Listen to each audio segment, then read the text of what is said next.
우리가 계속해서 이 날샘 큐티를 통해서 열왕기상 말씀을 계속 또 묵상하고 또 읽고 있습니다. 맞으시죠? 네. 네. 오늘 우리가 이 말씀을 잘 이해하기 위해서는요. 이전에 내용들을 살펴보는 것이 너무나도 중요합니다. 이전의 내용들을 살펴보면 우리가 솔로몬의 죄로 인해서 아들 르호보암 시대에 이스라엘은 남유다, 북이스라엘 이렇게 둘로 갈라지게 됩니다. 그리고 이 갈라진 북이스라엘의 첫 왕으로 이 여로보암이 등극을 하게 됩니다. 그런데 하나님께서는요, 이 여로보암이 왕이 되기 이전에 이미 이 아이야라는 선지자를 통해서 여로보암 내가 왕이 될 것이다 라고 말씀을 하셨습니다. 그리고 시간이 지나서 하나님의 말씀대로 여로보암이 정말로 왕이 됩니다. 어떤 우연이 아니라 하나님의 말씀대로 여로보암은 왕이 됩니다. 여기서 우리가 꼭 기억해야 하는 것은요, 하나님의 말씀은 분명히 이루어진다라는 사실입니다. 이것을 우리가 꼭 기억할 수 있게 간절히 축원합니다. 그리고 하나님께서 여로보암에게 내가 왕이 될 것이다 라고 말할 그때에 더불어서 하셨던 말씀이 있습니다. 이 말씀이 열왕기상 11장 38절에 나오는데 요약을 해드리면 딱 두 가지예요. 한 가지는 하나님만을 섬기라. 두 번째는 하나님의 말씀에 순종해라. 이 두 가지입니다. 그렇게 하면 하나님께서 여로보암 내가 다스리는 이스라엘을 견고하게 만드시겠다라고 이 말씀을 해주세요. 여기서 이 견고하게라는 말의 이 뜻을 살펴보면요, 이 말은 부모가 자녀를 보살피고 양육한다라는 의미를 가지고 있습니다. 무슨 말인가 하면요, 여로보암이 왕이 되어서 하나님의 말씀을 잘 듣고 하나님만을 잘 섬기면 하나님께서 부모처럼 이스라엘을 책임져 주시겠다라고 약속을 하셨습니다. 그런데 문제는요, 하나님께서 여로보암에게 하셨던 이 두 가지 말씀, 하나님만을 섬기라 그리고 하나님의 말씀에 순종하라, 이 두 가지를 여로보암이 왕이 되어서 지키지를 못합니다.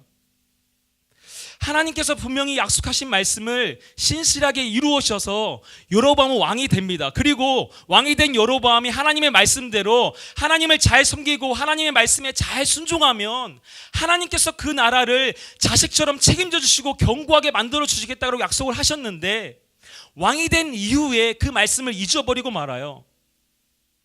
그래서 여로보암은 그 스스로가 자신이 왕된 나라를 견고하게 하기 위해서 어떻게 보면 사람들이 모두가 동의하는 일들을 합니다.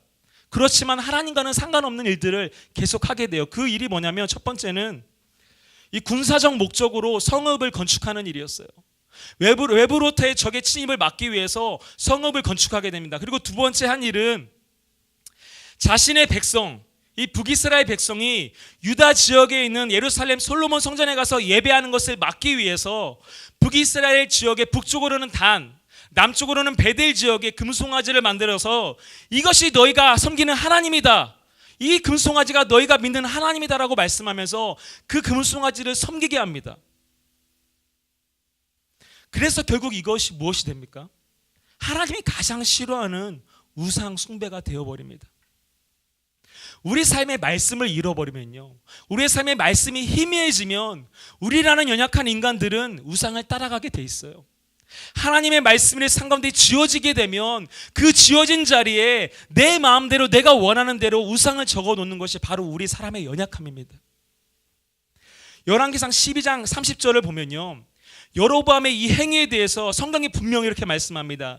이 일이 하나님 앞에 죄가 되었다라고 말씀합니다.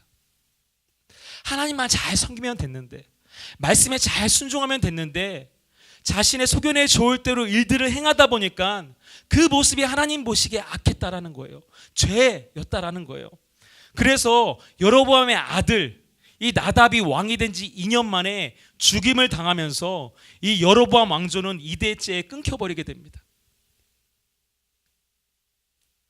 참 안타깝습니다. 여로보암 너무 안타까운 왕이에요. 지난 주 중에 저희 교회에서 얼굴에 가장 빛이 나는 집사님께서 저희 사역자들을 점심에 초대해 주셨습니다. 이 주말에는 가끔씩 초대받는 일이 있는데 이 주중에 그것도 바쁜 점심에 갑자기 초대를 해주셨어요. 그래서 이렇게 초대받아서 가면서도 이 마음 가운데 무슨 급한 일이 있으신가? 중요하게 할 말씀이 있으신가? 어떤 그런 여러 가지 퀘스천 마크를 가지고 이제 가게 되었습니다. 그래서 담임 목사님 그리고 박 목사님 이렇게 이렇게 셋이 이 식사 자리로 갔는데 집사님이 저에게 하셨던 말씀이 참 은혜가 됐어요. 뭐라고 말씀하셨냐면 이 저희를 초대하신 이유가 그 지난주에 이 가족들하고 함께 이 식당에 갔는데 이 분위기도 너무 좋고 음식이 너무 맛있었다라는 거예요. 그러면서 맛있는 음식을 먹는 가운데 저희 사역자들이 생각나셨다고. 그래가지고 감사하게도 저희랑 같이 식사하고 싶은 마음이 드셔서 초대하셨다라는 말씀을 해주셨어요. 정말로 너무 감사하고 마음에 감동이 되었습니다. 그리고 저 개인적으로는 이 말이 더 감동이 되었던 것은 뭐냐면 사실 우리가 그렇잖아요. 우리가 어디 좋은 데 가고 좋은 음식을 먹으면 가장 먼저 떠오르는 게 누구예요? 가족이죠. 네, 아니신가 봐요. 저만. 네. 일반적으로 좋은 것을 경험하고 누리게 되면 그것들을 내가 좋아하는 사람, 내가 사랑하는 사람과 나누고 싶어하는 것이 당연합니다. 맞죠? 이 생각과 함께 집사님이 하신 말씀이 이렇게 오버랩 되면서 집사님께서 이 사역자들을 이렇게 가족처럼 사랑하시고 이렇게 소중히 생각하시는구나라는 마음에 와닿았어요. 그래서 정말로 너무 큰 감동이 되었고 감사한 마음이 있었습니다. 그래서 음식들이 너무 더 맛있게 느껴지는 거예요. 그래서 모든 게 다 사랑처럼 느껴지고 그래서 열심히 먹었습니다. 근데 문제는 그 식당이 올유캔이었어요. 너무 많이 먹어가지고 배가 불러서 갈 때는 거의 제대로 일어서질 못해서 이렇게 돌아가는 그런 경험들을 했는데 그 마음이 너무 감사하게 느껴졌습니다. 제가 이 말씀을 드리는 이유는요, 우리가 좋은 것, 좋은 일, 좋은 장소, 좋은 음식들을 경험하게 되면 자연스럽게 내가 좋아하는 사람, 내가 사랑하는 사람이 떠오르게 되어 있습니다. 그 사람과 나누고 싶은 마음이 드는 게 사실이에요. 그렇지만 반대로 생각하면요, 우리의 삶 가운데 어려운 일, 때론 힘든 일, 고통스러운 일들이 있을 때요, 그때도 생각나는 사람들이 있어요. 부정적인 의미로. 내가 지금 겪었던 고통, 옛날에 그 누가 나한테 줬던 거랑 비슷한데, 어떤 내 삶 가운데 부정적인 또 상처를 줬던 사람들이 생각나기도 해요. 특히 남자들은 군대 생각이 많이 나요. 힘들고 어려울 때 그때 어려웠었는데 그때 그 고참, 어떤 그런 마음들이 들어요. 사실 오늘 말씀드린 여로보암의 경우가 이 두 번째의 경우입니다. 북이스라엘의 일대 왕 여로보암 이후 오늘 본문에 이 아합 왕 7대 왕이에요. 그 왕 사이에 5명의 왕이 있었습니다. 나답, 바하사, 엘라, 시므이, 오므리, 이 5명의 왕이 있었는데요, 성경은 아주 동일하게 이 5명의 왕들을 평가를 합니다. 어떻게 평가를 하냐면 첫 번째, 여호와 보시기에 악을 행하여 범죄하였다. 두 번째, 여로보암의 길로 행하였다. 하나님께서요, 이 왕들의 죄악을 볼 때마다 마치 하나님이 상처를 입으신 것처럼 여로보암이 계속 생각났다는 거예요. 내가 여로보암과 같은 길로 행하는구나, 내 말씀에 순종하지 않고 우상을 섬기면서 여로보암의 길로 행하는구나라고 하나님께서 계속 여로보암을 되뇌이세요. 여로보암의 길로 행했다. 불순종하고 우상 숭배의 대명사처럼 이 여로보암이 사용되어집니다.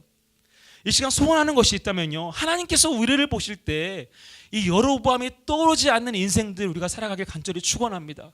그리고 반대로 하나님이 늘 기준으로 삼으시고 칭찬하시는 사람 누구예요?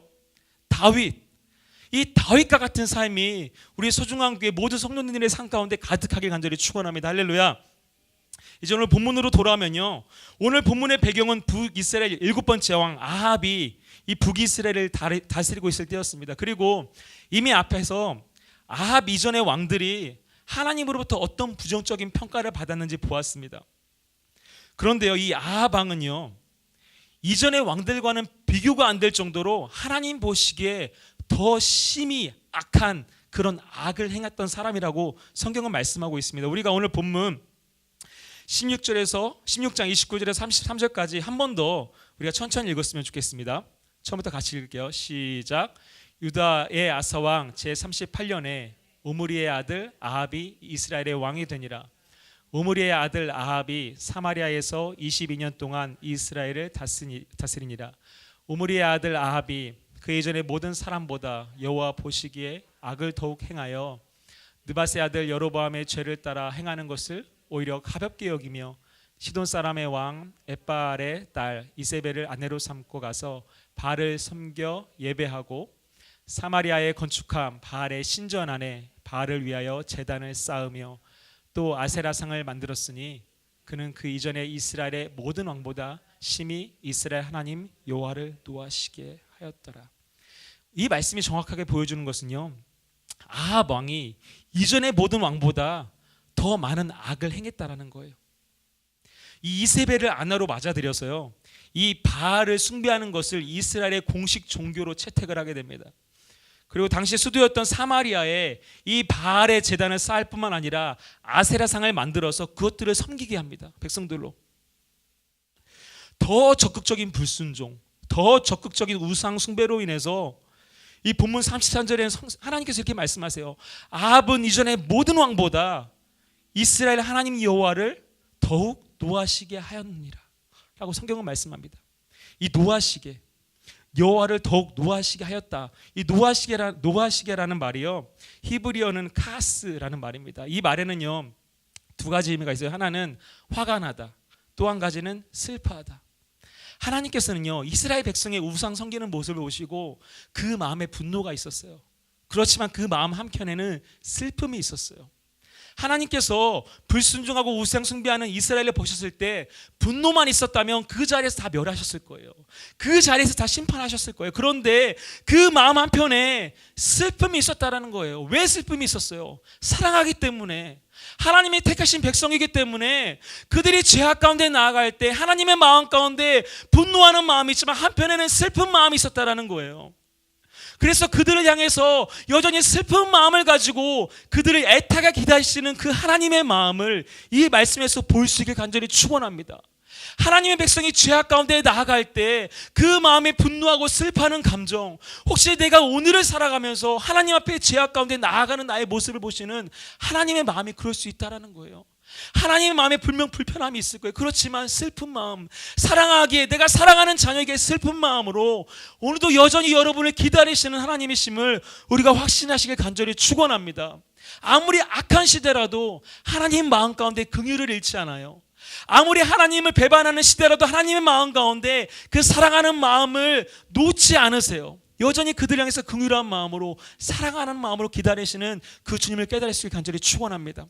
이 아합 시대요, 이 시대가 얼마나 악했는지를 또 말씀에서 우리가 찾아볼 수 있는데, 열왕기상 18장 4절과 이 13절 말씀 전반절에 보시면 성경이 이렇게 말씀해요. 4절에 보시면 이 아합의 아내 이세벨이 여호와의 선지자들을 멸할 때, 그리고 18절에 보시면 이세벨이 여호와의 선지자들을 죽일 때, 이 말씀을 통해서 깨닫게 되는 것은 뭐냐면요, 아합 시대, 그 시대는 단순히 종교적으로 타락하고 우상이 판치는 나라가 아니었어요.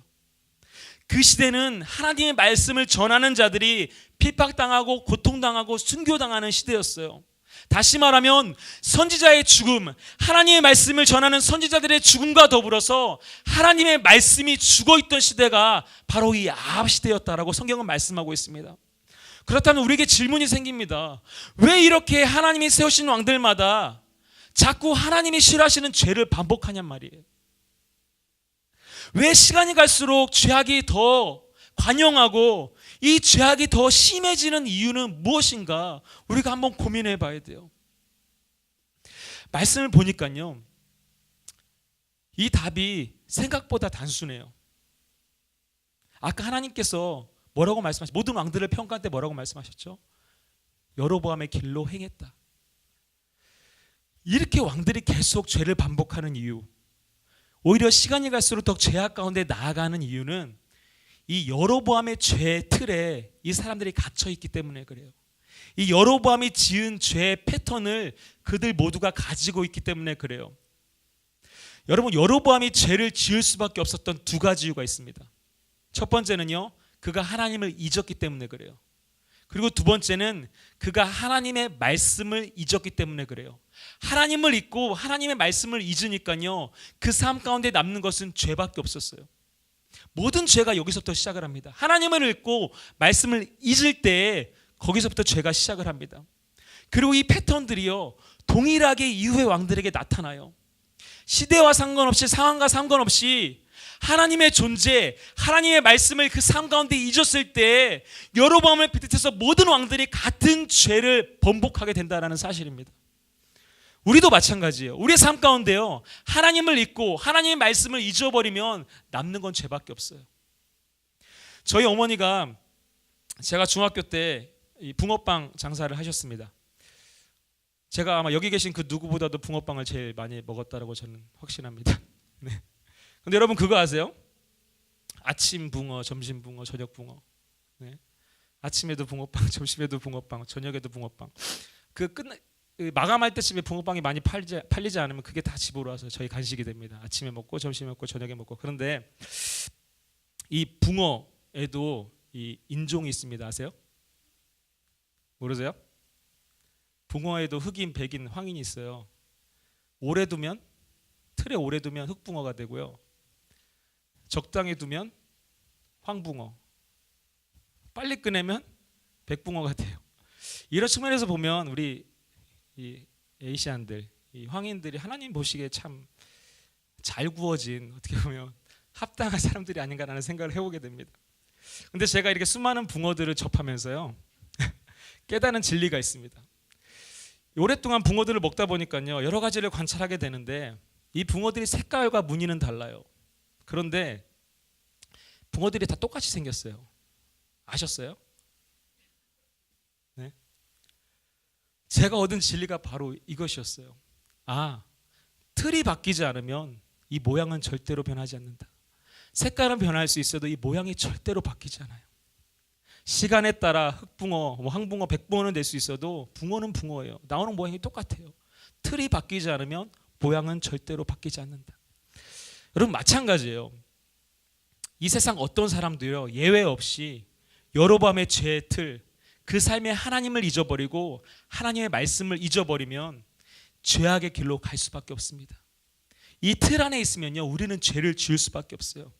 세상의 왕이든 세상에 가난한 사람이든 부자건 가난한 사람이든 상관없이요 그 삶 가운데 하나님을 잊어버리고 하나님의 말씀을 잊어버리면 죄를 번복할 수밖에 없다라는 거예요.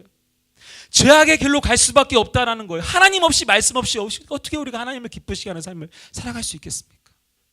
그래서 이 시간 우리가 이 죄의 틀을 꼭 깰 수 있게 간절히 축원합니다.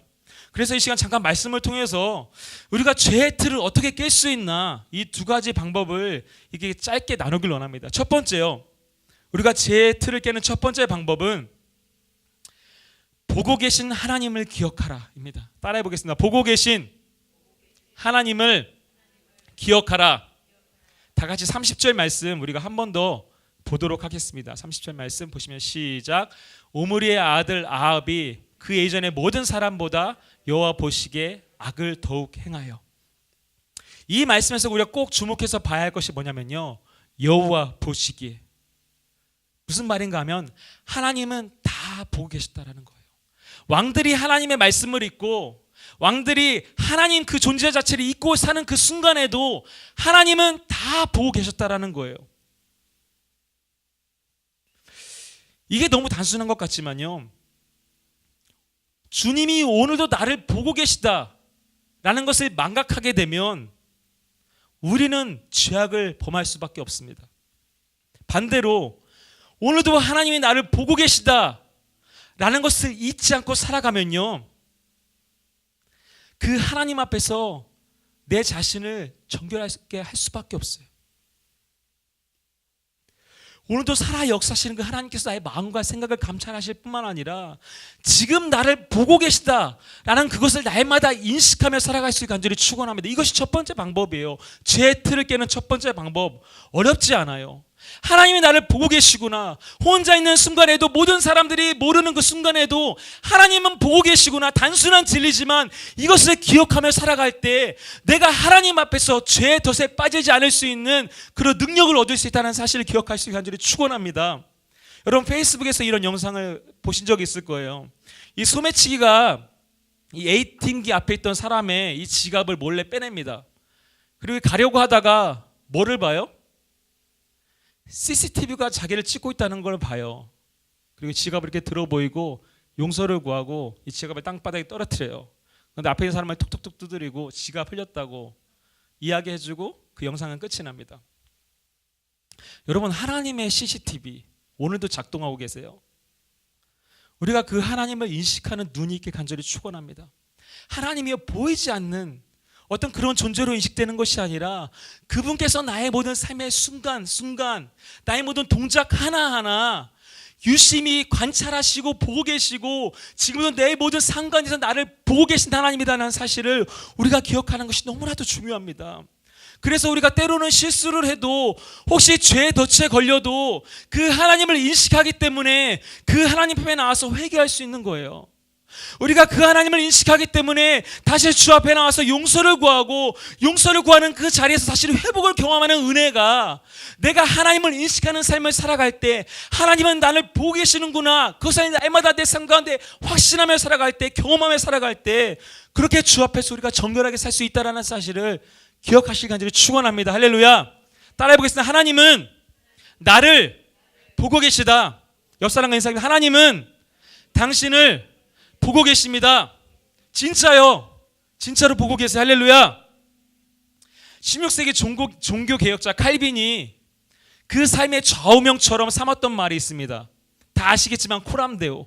이 말의 뜻이 뭐냐면요, 하나님 앞에서라는 뜻을 가지고 있어요. 코람데오.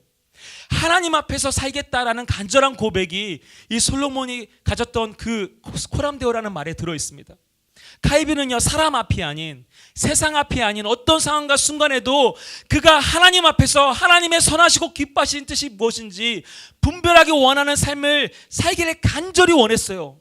그렇기 때문에 그 삶의 좌우명처럼 코람데오를 날마다 읊으면서 살았다라는 거예요. 그래서 당시 카톨릭이 부패하고 그 종교가 하나님이 원하시는 방향으로 나아갈 때 그 종교를 고발하며 비판합니다. 하나님 앞에서 종교개혁을 이끌게 돼요. 그 삶이 하나님 앞에 살기 원했기 때문에. 저는 이 시간 바라는 것은 우리의 마음 가운데 정말로 내가 하나님 앞에서 살기를 원합니다. 하나님 앞에서 살기를 원합니다. 하나님은 보고 계십니다. 그것을 날마다 인식하며 살아가길 원합니다. 그리고 그 하나님 앞에서 내가 떳떳하게, 그 하나님 앞에서 내가 부끄럽지 않게 살기를 원합니다라는 고백이 우리의 고백이 되길 간절히 축원합니다. 할렐루야. 두 번째, 죄의 틀을 깨는 방법 두 번째는요, 따라해 보겠습니다. 오직 말씀이다. 한 번 더 할게요. 오직 말씀이다. 우리가 본문 31절 말씀을 다 같이 보도록 하겠습니다. 시작. 느바세 아들 여로보암의 죄를 따라 행하는 것을 오히려 가볍게 여기며 시돈 사람의 왕 엣바알의 딸 이세벨을 아내로 삼고 가서 바알을 섬겨 예배하고. 이 말씀해 보시면요, 여로보암의 죄를 따라 행하는 것, 이것은요 말씀을 버렸다는 것을 의미합니다. 이 아합 왕이요 말씀을 버리는 것을 우습게 여겨요. 이 아합 왕이 말씀 버리는 것을 가볍게 여겨요. 그러니까 자연스럽게 그 삶 가운데 나타나는 것이 뭐예요? 우상 숭배.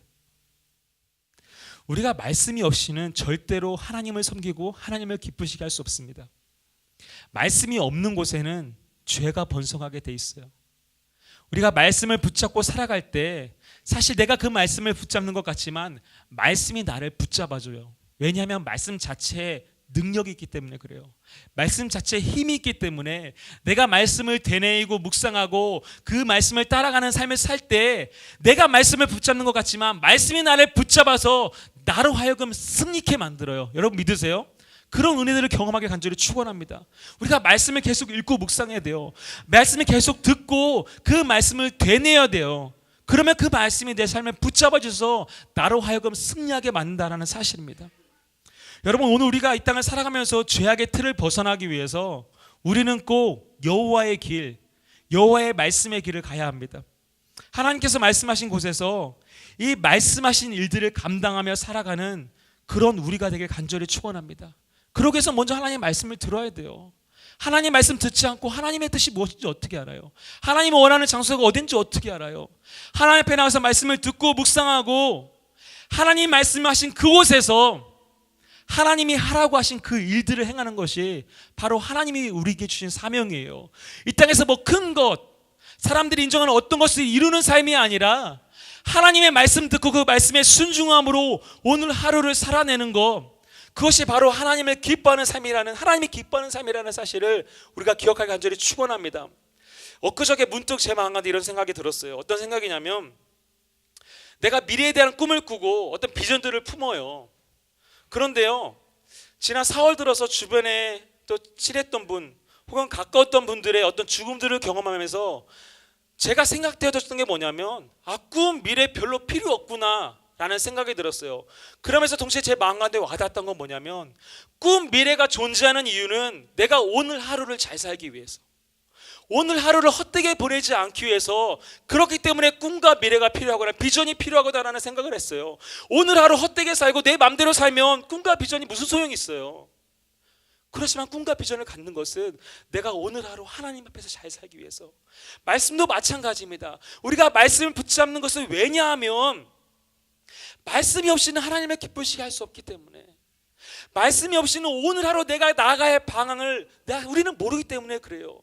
그래서 말씀을 붙잡을 때 오늘 하루가 하나님에게 기쁨이 되며 나의 내일이 기쁨이 되며 우리가 품는 미래 또한 하나님의 기쁨이 될 줄 믿습니다. 할렐루야. 우리가 말씀을 잊지 않아야 돼요. 이 개신교 탄생과 함께요, 칼빈, 마틴 루터, 수많은 종교 개혁자들이 이 개신교를 탄생시키면서 외쳤던 5가지 슬로건이 있습니다. 첫 번째는 뭐냐면 오직 말씀, 두 번째 오직 그리스도, 세 번째 오직 은혜, 네 번째 오직 믿음, 다섯 번째 오직 주의 영광. 첫 번째가 뭐예요? 오직 말씀. 오직 말씀이었어요. 말씀이 없이는 하나님을 기쁘시게 할 수 없습니다. 말씀이 없이는 하나님의 뜻대로 살아갈 수 없어요. 오늘 하루 내가 말씀에 순종하지 않으면 내가 내일 어떤 것을 준비해서 하나님을 기쁘게 해드릴 수 있다라는 보장이 없어요. 오늘 내가 하나님 앞에서 성실하게 순종하며 믿음대로 살아갈 때 그것이 내 안에 훈련이 되고 연습이 되어져서 나중에도 내가 하나님을 기쁘시게 하고 영광 돌리는 삶을 살아갈 수 있다라는 거예요. 여러분, 말씀 없는 기독교는 없습니다. 말씀 없는 개신교도 없어요. 여러분, 말씀 없는 기독교인도 있을 수가 없습니다. 내가 말씀을 읽지 않고 묵상하지 않고 접하지 않고 말씀대로 살지 않으면서 내가 기독교냐라고 말하는 것은 앞뒤가 맞지 않는 거예요. 오늘 성경을 통해서 우리는 보고 있습니다. 하나님의 존재를 잊었던 사람들, 하나님의 말씀을 잊었던 사람들, 그들이 도착하는 종착점은 하나님께 책망받는 자리였어요. 그들이 원하는 대로 그들이 추구하는 모든 것들을 이루며 그들이 이 땅 가운데 열심히 살았어요. 자신의 소견에 좋을 대로 자신이 원하는 대로 많은 것들을 이루었어요. 하지만 하나님께서 그들을 평가하실 때는 너희는 죄악을 행한 사람들이다, 너는 여로보암의 길로 행했다, 말씀을 버리고 우상 숭배했다, 나의 존재를 잊고 살았다 라고 말씀하셨다는 사실을 우리가 기억할 수 있기를 간절히 축원합니다. 오늘 주님께서 우리에게 말씀하신 것은 2가지입니다. 첫 번째, 지금 내가 너를 보고 있다. 두 번째, 내가 말씀대로 살았으면 좋겠다. 그렇게 살 때 지금 내가 너의 삶을 인도한 것처럼 앞으로도 이후에도 내가 너와 그 너의 가족과 너의 나라, 너의 민족을 견고하게 만들어 가시겠다. 그 하나님 말씀이 우리의 마음 가운데 심기는 이 저녁이 되길 간절히 축원합니다. 한번 따라해 보겠습니다. 하나님이 나를 보고 계신다. 오직 말씀으로 살자. 아멘. 다 같이 기도하시겠습니다.